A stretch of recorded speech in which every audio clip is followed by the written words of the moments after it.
We are opening the files today on one of the most um, significant and painful events in recent American history, the Boston Marathon bombing that occurred on April 15th, 2013. This was an act of domestic terrorism that really changed the face of a city and tested the resilience of a nation. It absolutely did. And our Yeah. mission today is clear. We're going to undertake an in-depth analysis of the source material you've shared with us. We really need to go beyond the headlines here and examine the established facts, the incredibly detailed timeline, and the complexities of the investigation. All of it, the legal proceedings that followed, the lasting human toll. Yes, so That's the core of it. We want to extract the key nuggets of knowledge here, making sure that you walk away truly well-informed about that sequence of events, the systemic issues that were revealed, and the immense impact it had. We'll be navigating this story chronologically. So starting with those terrible few seconds near the finish line, and then moving through that intense, chaotic 4-day manhunt and the court battles that came after. And it's important to pause right at the outset just to recognize the gravity of the subject. While we are dissecting the operational and legal aspects, the tragic human element is paramount. We have to acknowledge the profound sympathy and respect owed to the victims who suffered, the first responders who acted so quickly, and of course the families whose lives were just forever changed. Let's start by painting a detailed picture of Patriots' Day, April 15th, 2013. This was the 117th annual Boston Marathon. It's a huge celebratory atmosphere, a massive public civic holiday in Massachusetts, and it draws hundreds of thousands of spectators. But the attack didn't happen when the fastest runners were finishing. No, and that timing is incredibly revealing about the perpetrator's intent. The winner had actually finished almost 3 hours earlier. The bombs detonated at approximately 2:49 p.m. Eastern, which is right when the bulk of the amateur runners, the mid-pack and slower participants, were streaming toward the finish line. Often with their family and friends cheering them on right there. So the crowds were at their densest, but the celebratory focus had shifted from that elite athleticism to, really, just pure civilian participation. The source material noted that more than 5,700 runners were officially still on the course when those blasts went off. Precisely. This wasn't an attack designed for maximum symbolic impact against the top athletes. It was calculated for maximum civilian carnage among the spectators and the general population. The location itself, right on Boylston Street near Copley Square, was the heart of the finish line spectacle. Let's detail the specifics of those explosions. It wasn't one single event, was it? It was a rapid, calculated sequence. Correct. The source material confirms there were 2 blasts, and they were separated by only 14 seconds. They were also physically separated by about 210 yards or 190 meters. The first one occurred outside the Marathon Sports Store at 671-673 Boylston Street. And the second one followed almost immediately. Right, at 755 Boylston Street, just 1 block farther west. It's important to note the official race clock, which showed the elapsed time for that wave of runners, displayed 04.09.43 when the first bomb detonated. Okay, let's unpack the nature of the weapons used here. Yeah. The source material makes it clear these were homemade, but they were horrifically effective in achieving their goal of mass injury. They were, unfortunately, a classic example of low-tech, high-impact domestic terrorism. They were confirmed to be homemade pressure cooker bombs. Right. And we should probably clarify why a pressure cooker is so effective in this context. It's cheap, it's common, and it acts as a very strong sealed shell. When you fill it with explosive material, that steel shell holds the pressure for a moment, maximizing the internal force before it detonates. Which in turn amplifies the shrapnel effect. Precisely. The goal was shrapnel damage. Evidence collected near the blast sites was absolutely grim. Bits of metal, small carpenter-type nails, and ball bearings. These were packed inside the cooker specifically as fragmentation designed to just tear through soft tissue and bone upon explosion. And because the devices were placed low to the ground? Right. That maximized the damage to the lower extremities of the tightly packed crowds. That detail about the placement, it truly emphasizes the calculated intent to inflict life-altering injuries, specifically focusing on legs and feet. The forensic evidence was extensive. Investigators found pieces of black nylon from the backpacks used to carry the devices, along with remains of electronic circuit boards and wiring. And as a visceral illustration of the force involved, a pressure cooker lid was found flung all the way onto a nearby rooftop by the sheer power of the blast. Wow. Yeah. And tragically, the human toll was immediate. The sources confirm 3 people were killed directly in the bombing itself. We have to honor the memories of those lost. 8-year-old Martin Richard, who was there with his family. 23-year-old Lingzi Liu, who was a Boston University statistics student from China, and 29-year-old Crystal Campbell, who was at the finish line with a friend. And the initial injury statistics were just massive. It created a huge drain on local emergency resources. Approximately 264 people were injured. And the type of injury was highly consistent. Traumatic injuries resulting in the loss of limbs. The sources indicate at least a dozen victims suffered amputations, with some losing multiple limbs. Medical personnel at the hospitals reported spending hours just removing those small carpenter-type nails and metallic beads that have been turned into shrapnel. This is where the marathon's existing infrastructure actually saved lives, isn't it? I mean, there were medical teams already set up, ready for athletic emergencies. That is such a critical piece of the puzzle. Rescue workers and medical personnel volunteers and professionals alike were already deployed along the course and at the finish line. This meant instant triage and life-saving care were administered immediately. It reduced blood loss and stabilized victims before additional ambulances from surrounding communities could even navigate the traffic and get to Boylston Street. So that rapid, pre-existing response saved lives in those critical first minutes. Without a doubt. As the medical response started, law enforcement had to navigate immediate chaos and impose order. What were the first steps taken by the police? The police protocols kicked in fast. Remaining runners were diverted away from the blast area towards places like Boston Common and Kenmore Square. They sealed off a large area, initially 15 blocks, which was soon reduced and meticulously secured as a 12-block crime scene for forensic processing. Boston Police Commissioner Edward F. Davis's immediate call was for the public to stay off the streets and let first responders get access. But in those first hours, panic was just fueled by abandoned items and rampant misinformation. Absolutely. I mean, think about the scene. You have thousands of people fleeing, abandoning backpacks, water bottles, bags. Every single unattended item became a potential second or third device, generating false reports and just heightening the fear. And then there was that fire. Right, the electrical fire at the John F. Kennedy Presidential Library in Dorchester. It happened almost simultaneously, and because of the tension, it was initially and incorrectly feared to be a third explosive device. That just further complicated the immediate emergency response. Logistically, the city ground to a halt almost instantly. The impact was immediate and widespread. The Federal Aviation Administration imposed strict airspace restrictions over Boston. All departures from Logan International Airport were halted. Public transit was suspended, including the local T service. The Massachusetts Emergency Management Agency advised people to use text messaging because cell phone lines were just congested with panicked calls. That brings up an important point that was initially misreported in the media. Was cell service actually shut down by authorities? No. And that's a key distinction. Contrary to some early media speculation that the service was intentionally jammed to prevent remote detonation of other bombs, the source material confirms this was not the case. Service was simply congested due to the sheer volume of calls and texts being placed. It's a small but critical detail for separating initial fear from established fact. Amidst all the terror, though, we saw the first signs of the community rallying, what would soon become the Boston Strong spirit. The mobilization was instant and profound. The American Red Cross established helplines for concerned families. Google activated its Person Finder disaster service. And with the blast site essentially closing off nearby hotels, local Boston area residents, strangers to those affected, opened their homes to stranded visitors who had nowhere else to go. This immediate grassroots kindness really laid the foundation for the community's recovery narrative. So moving into April 16, the investigation became perhaps the largest law enforcement endeavor Boston had ever seen. The FBI assumes a lead role. They coordinated this unprecedented interagency task force that included the ATF, the CIA, the DEA, and the National Counterterrorism Center. What was the critical early intelligence assessment? Was there any indication this was coming? No. U.S. government officials were unanimous on that. There was no pre-existing intelligence that pointed to this specific attack. Representative Peter King, who received top-secret briefings prior to the bombing, confirmed that there was simply no evidence in the system that forecasts this domestic plot. But the method itself provided an ideological link, didn't it? The use of pressure cooker bombs and the materials later found pointed investigators toward a specific blueprint. Yes. Authorities quickly confirmed that the perpetrators had used bomb-making instructions lifted directly from al-Qaeda in the Arabian Peninsula's online magazine, Inspire.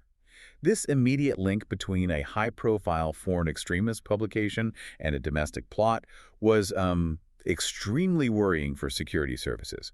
It confirmed a self-radicalization pathway. And they had a source for the explosives. They did. The sources also noted that Tamerlan, the older brother, had recently purchased fireworks from a store in New Hampshire, which provided him with a source of propellant for his materials. The breakthrough came 3 days later, on April 18th, fueled by both professional surveillance analysis and incredible civilian courage. The crucial civilian was Jeff Bauman, who tragically lost both his legs. While he was heavily sedated and hospitalized, he was able to communicate vital information. He wrote, "Bag, saw the guy, looked right at me." He then provided a detailed description, which was instrumental in helping investigators identify the suspects in the vast amount of surveillance footage they had. So the FBI felt confident enough to act, releasing those suspect images on the afternoon of April 18th. At 5 p.m. that day, yes, the FBI released images of 2 suspects carrying backpacks. The source material notes this was partly an attempt to regain control of the narrative. They wanted to curb the inaccurate identification that was being fueled by social media and news outlets. Right, to limit harm to innocent people being wrongly targeted. Exactly. The surveillance video itself was damning. It showed the 2 men observing the chaos of the explosion before just calmly walking away from the scene. And the suspects were Tamerlan and Dzhokhar Tsarnaev. But the moment those photos went public, the situation violently escalated. It did. Just hours after their faces were plastered across the media, the brothers, realizing they were exposed, moved into an aggressive phase. They had gathered an arsenal: 5 improvised explosive devices, a semi-automatic handgun, ammunition, and a machete. They drove to the MIT campus. Which led to the shocking murder of MIT police officer Sean A. Collier. At 10:05 p.m. on April 18th, Officer Collier was ambushed while sitting in his marked police car. He was fatally shot 6 times at close range. Investigators later determined the brothers were trying to steal his sidearm, but they failed because of the officer's security holster. A detail that's often overlooked. It is, and it prevented them from quickly removing the weapon. This failed theft really underscored their desperate need for more armament as they planned to flee. Following the murder, they carried out the carjacking that ultimately sealed their fate. They carjacked a black Mercedes-Benz SUV in the Alston-Brighton neighborhood. The owner, Danny Meng, a Chinese national, was taken hostage. And this is where the source material gets chilling. Tamerlan, the older brother, told Meng explicitly that he was responsible for the bombing and the murder of the officer. And they had a new plan. A spontaneous one. Interrogation later confirmed they had decided to drive to New York City and bomb Times Square. They even forced Meng to withdraw $800 from an ATM to fund the escape. Meng's actions were heroic and absolutely critical. It was a dramatic, life-saving decision. While Dzhokhar briefly went inside a Shell gas station in Cambridge to pay for food, Meng seized his opportunity. He escaped the vehicle, sprinted across the street to a mobile station, and called 911. And crucially for law enforcement, he left his cell phone inside the Mercedes. Which allowed them to track the car. Exactly. The police used the GPS signal from that abandoned phone to track the vehicle's location, focusing their entire search operation on the suburb of Watertown. This tracking led directly to the intense, chaotic confrontation known as the Watertown shootout just after midnight on April 19th. A Watertown police officer, Joseph Reynolds, was the first to spot the vehicles after hearing the radio traffic. When the suspects stopped at the intersection of Laurel and Dexter Street, the situation just immediately exploded. Tamerlan stepped out of the Mercedes and opened fire on Officer Reynolds and Sergeant John McClellan. The sources describe this as a genuine prolonged firefight, not just a brief exchange. Oh, it was a war zone. It involved dozens of officers converging on the scene in a desperate attempt to contain the threat. Estimates suggest between 200 and 300 shots were fired in total. The suspects were armed and aggressive, firing 56 times themselves. And they used more explosives. They did. They detonated at least one of their pressure cooker bombs and hurled 5 crude grenades, small pipe bombs, 3 of which actually exploded during the exchange. Police later described the brothers as having an arsenal of guns. The end for Tamerlan was messy and, frankly, shocking, involving his younger brother. It was. Tamerlan ran out of ammunition through his empty Ruger pistol and was tackled by police officers, including Sergeant Pugliese. But before they could secure him, Dzhokhar, driving the stolen SUV, sped directly at his brother and the officers in a final, frantic escape attempt, running over Tamerlan in the process. And Tamerlan died shortly after. Yes, at Beth Israel Deaconess Medical Center, suffering both massive gunshot wounds and fatal blunt trauma. And the sources detailed the severe toll this shootout took on the officers involved. The injuries were harrowing. MBTA police officer Richard H. Donahue Jr. was shot in the leg, suffering a severed femoral artery. His condition was catastrophic. He lost nearly all his blood, and his heart stopped for a total of 45 minutes. He only survived due to immediate, heroic CPR efforts by his fellow officers and rapid medical intervention. And we lost Officer Dennis Simmons? Yes. Boston police officer Dennis Simmons was hit by shrapnel from one of the hand grenades. He died tragically a year later in April 2014 from the head injuries sustained during that fight. And another 15 officers sustained minor injuries. Following the shootout, Dzhokhar was identified via the Honda left at the scene, leading to the unprecedented lockdown of the greater Boston area. The governor, Deval Patrick, issued the famous directive early on April 19, asking residents of Watertown and surrounding communities, Boston, Cambridge, Newton, Waltham, to shelter in place. This was a massive, voluntary, yet heavily enforced restriction on civil life. Public transit stopped entirely, Amtrak suspended service, schools closed, and most businesses ceased operations. The city effectively went silent. That physical search operation, the door-to-door effort, must have been enormous. It was immense. A 20-block radius of Watertown was completely cordoned off. Thousands of law enforcement personnel, FBI agents, SWAT teams, National Guard units, local police conducted meticulous door-to-door searches, often in full tactical gear. The sources highlight this operation as a major field test for the multi-agency task forces established post-9/11. And this is where the source material points out the operational tensions that arise in such a high-stress scenario. Exactly. While the overall interagency cooperation ultimately led to a successful capture, the immediate action during the shootout itself revealed flaws. A subsequent Harvard Kennedy School report noted significant coordination issues, primarily centered around poor radio communication and a lack of centralized command control among the dozens of responding agencies, leading to unnecessary confusion and danger on the ground. We have to address the legal scrutiny surrounding the lockdown and the house-to-house searches. This was a massive, temporary suspension of certain civil liberties. It generated immediate and significant legal debate, focusing on the Fourth Amendment, which protects against unreasonable searches. The police were searching houses without obtaining individual warrants. However, the legal justification used, as highlighted in the source material, was the concept of exigent circumstances. Can you define exigent circumstances for the listener? Certainly. It's a core legal theory that dictates that the immediate pursuit of an active, dangerous person, especially a known terrorist, creates an immediate necessity or emergency that overrides the need for certain constitutional protections, like waiting for a search warrant to prevent widespread harm or the suspect's escape. So because Dzhokhar was known to be armed and dangerous, the threat was considered imminent. Yes. The imminent danger was deemed sufficient to justify the temporary widespread searches. The manhunt finally ended late that evening after the shelter-in-place order had already been lifted. David Henneberry, a resident just outside the most intensely searched area of Watertown, noticed something amiss with the protective tarpaulin covering his boat, which was parked in his backyard. He saw a loose strap and looked closer, spotting a body covered in blood inside the vessel. He called the police at 6:42 p.m. The final confrontation seems to have been highly volatile, with confusion reigning once again. This is a classic example of the fog of war under extreme stress. Authorities quickly surrounded the boat. Initial reports, even from officials like Police Commissioner Ed Davis, claimed Dzhokhar was shooting at police for up to an hour. But that wasn't true. No. Later, more meticulous reports confirmed he was unarmed at the time of capture.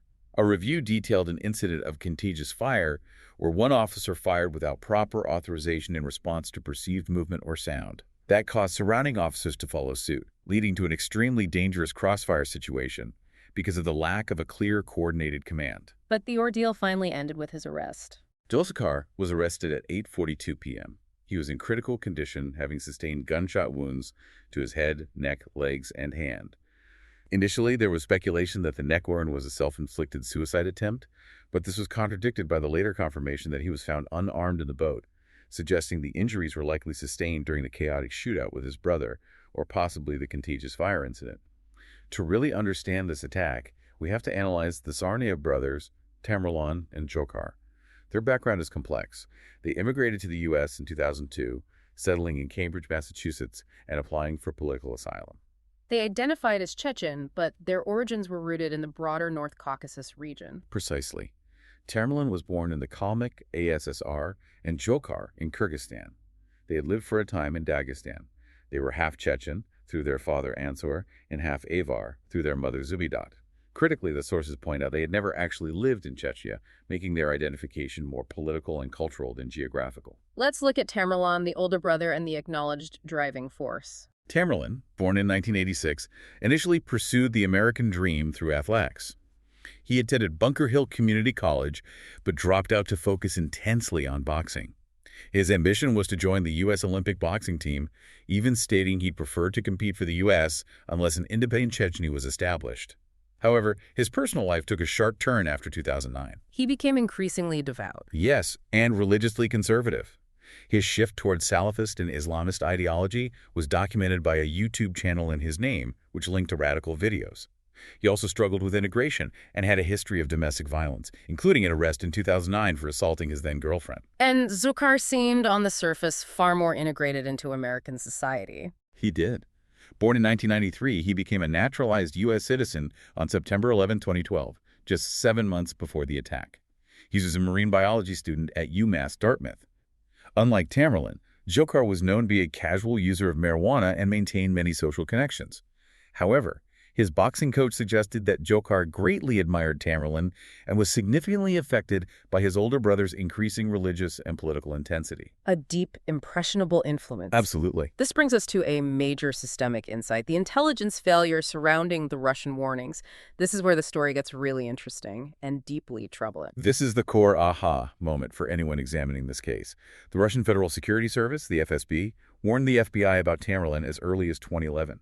They flagged him as a follower of radical Islam and expressed specific concern about his potential radicalization. And this wasn't just one warning. No, Russia sent these warnings to the FBI in March and November 2011 and to the CIA in September 2011. They even shared secretly recorded phone conversations between Tamerlan and his mother where they discussed, albeit vaguely, the concept of jihad.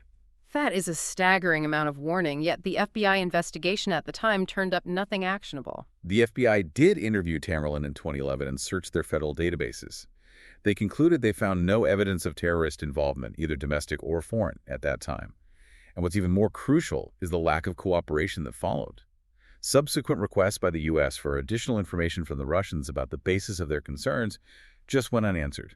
So we have a situation where a foreign government warned the U.S. about radical thought in a naturalized citizen, but without any overt evidence of action, the U.S. agencies backed off. That's the systemic challenge. How does the U.S. legally handle a foreign government warning about someone who is expressing radical thought, but who has not yet taken any concrete steps towards planning an attack? The FBI is constrained by domestic laws and the need to protect civil liberties. Without evidence of criminal intent or a connection to a known terrorist group, surveillance can't be maintained indefinitely. This case became the textbook example of that gap between monitoring radical ideology and proving criminal intent. And the sources even point to the mother, Zubidat, being on a watch list. That's right. Dzhokhar Tsarnaev was placed on a terrorism watch list about 18 months before the bombing. She was described by some analysts as a radical extremist herself who may have acted as a crucial influence on her sons, particularly Tamerlan. Based on Dzhokhar's interrogation and physical evidence, what was the established motivation for the attack? The key finding was self-radicalization. Dzhokhar insisted they were unconnected to any foreign outside groups, relying solely on online resources. He pinpointed Tamerlan as the driving force, while he acted as the follower. The core motive, which Dzhokhar explicitly stated and later wrote down, was retribution for U.S. military actions. Let's return to that infamous note in the boat. That was truly a primary piece of evidence used in his trial. It was. Dzhokhar scrawled a note on the interior wall of the boat where he was hiding, claiming the bombings were retribution for U.S. military action in Afghanistan and Iraq. The most chilling part of that note was his description of the Boston victims, whom he called collateral damage, comparing them directly to innocent victims in U.S. military campaigns overseas. This cemented the ideological motive. Were there other, more personal motivations at play for Tamerlan? Analysts certainly suggested supplementary psychological factors. Tamerlan had a growing sympathy towards political aspirations in the Caucasus region. More personally, his inability to fully integrate into American society, coupled with his lost Olympic boxing opportunity, which he connected to foreign policies, fueled what some described as a personal vendetta. And Dzhokhar? For Dzhokhar, while he went along with the plan, his adherence seemed less about a deep anti-American fervor and more about loyalty to his charismatic older brother. We need to briefly touch on the persistent conspiracy theories surrounding Tamerlane's potential FBI connection. It was a theory that gained traction, often pushed by defense attorneys and some journalists. The theory alleged that the FBI tried to recruit Tamerlan as an informant in 2011 after the Russian warnings, and that this informant status was later suppressed. The FBI took the very unusual step of issuing an official press release explicitly and forcefully denying that either brother was ever a source for the Bureau or that they ever attempted to recruit them. And that leads us directly to the potential connection Tamerlan had to a horrific, unsolved crime 2 years prior, the 2011 Waltham triple murder. This unsolved crime occurred on September 11, 2011, in Waltham, Massachusetts. 3 men, Brendan Mess, Eric Weissman, and Raphael Tekin, were discovered brutally murdered. Their throats were slit with such overwhelming force that they were nearly decapitated. The bodies were covered in marijuana and $5,000 in cash, suggesting a robbery turned violent or a drug dispute. The link to Tamerlan was immediate when the bombing occurred. Tamerlan had publicly described Brendan Mess as his best friend. Although Tamerlan was not initially a suspect at the time of the 2011 murders, the case was immediately reopened after the bombing. Strong evidence, including the later confession of Ibrahim Todashev, which we'll get to now, overwhelmingly implicates Dzhokhar Tsarnaev in the homicides, suggesting a pattern of extreme violence long before the marathon attack. The moment Dzhokhar Tsarnaev was captured, the legal drama began. There was significant political pressure from some high-profile politicians to treat him as something other than a civilian criminal. Absolutely. Several U.S. senators argued strongly that because the attack was clearly an act of terrorism, he should be tried as an unlawful enemy combatant. If this status had been applied, it would have allowed the government to hold him indefinitely and could potentially have denied him the immediate right to legal counsel. But that faced massive pushback from constitutional scholars. It did. Legal experts, including Alan Dershowitz, argued emphatically that prosecuting a naturalized U.S. citizen in a military tribunal setting would be illegal and unconstitutional. They contended that using this designation would severely jeopardize the legitimacy of any prosecution and could ultimately lead to the entire case being thrown out.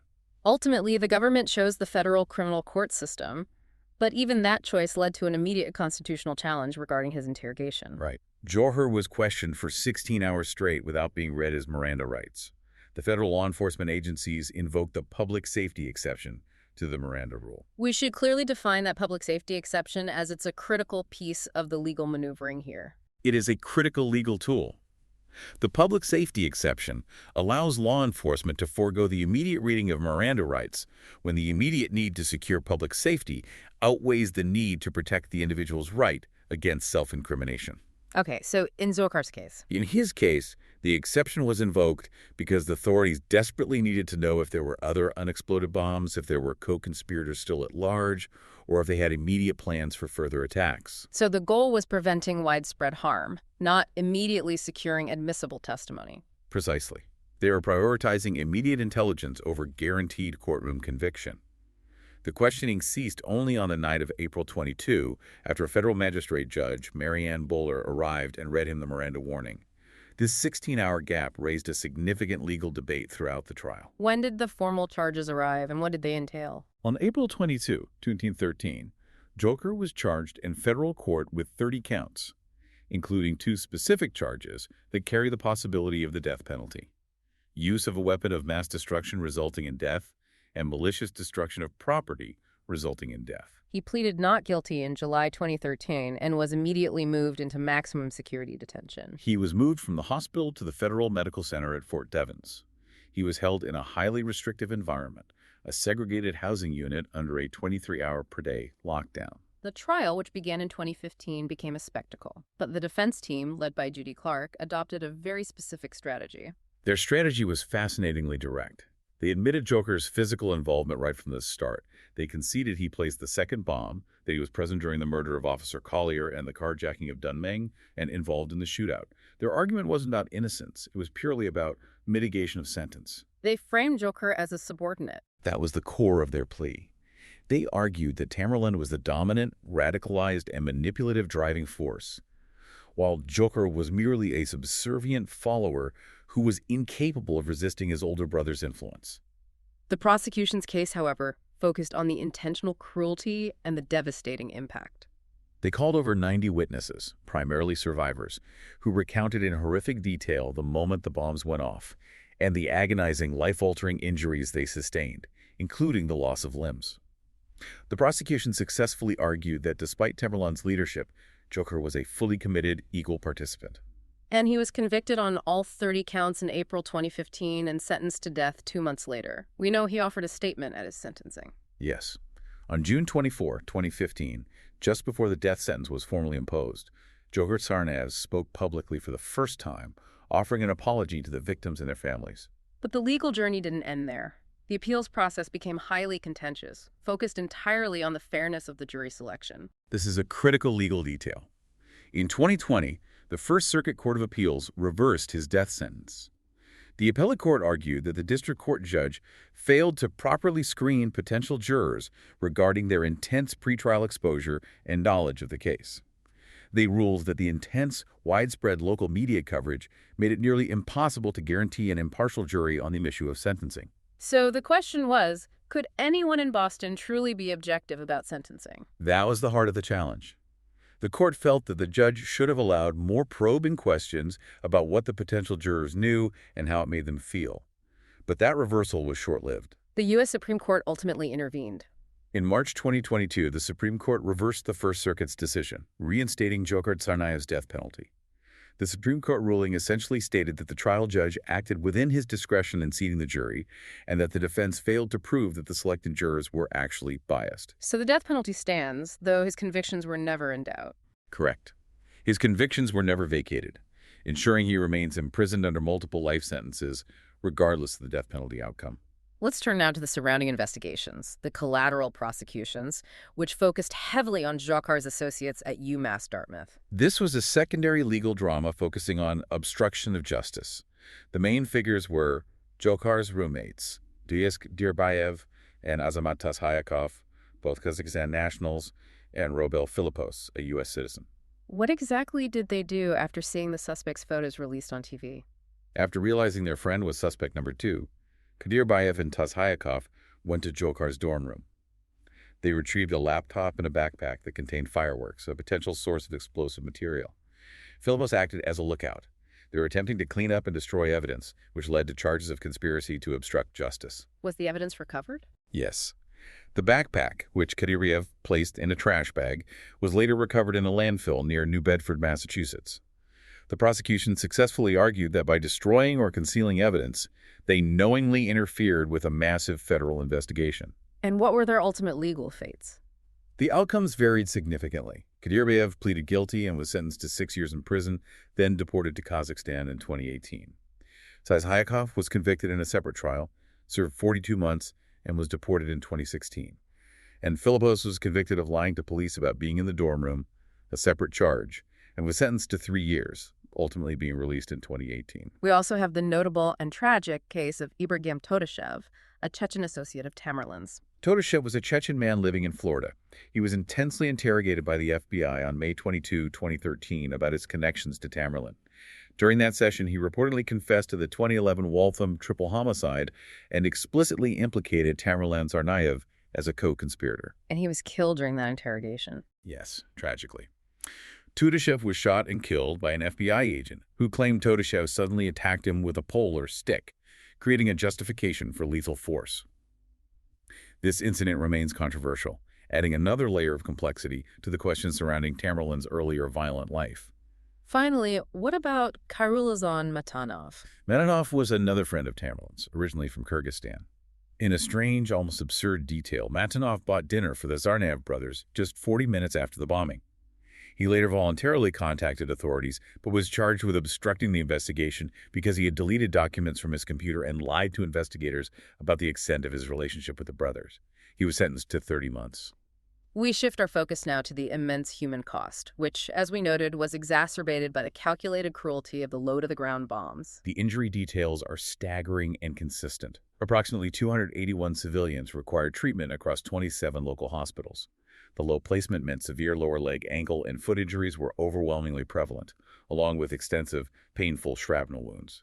The long-term physical toll, particularly the amputations, profoundly affected the lives of the survivors. At least 16 civilians lost limbs, some losing more than one.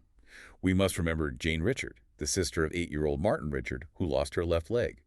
Also, the married couple Jessica Kensky and Patrick Downs, who were spectators, both lost a leg in the attack. These were life-altering, permanent injuries. For some, the path to recovery was agonizingly long, demanding months of intensive care. Mark Fucarell, who lost his right leg and suffered severe burns across his body, serves as a poignant reminder of the grueling recovery process. He was the last victim to be released from hospital care, finally going home on July 24, 2013, over 3 months after the attack. And the survival of Officer Donahue, after losing virtually all his blood, stands as a medical miracle. It truly is.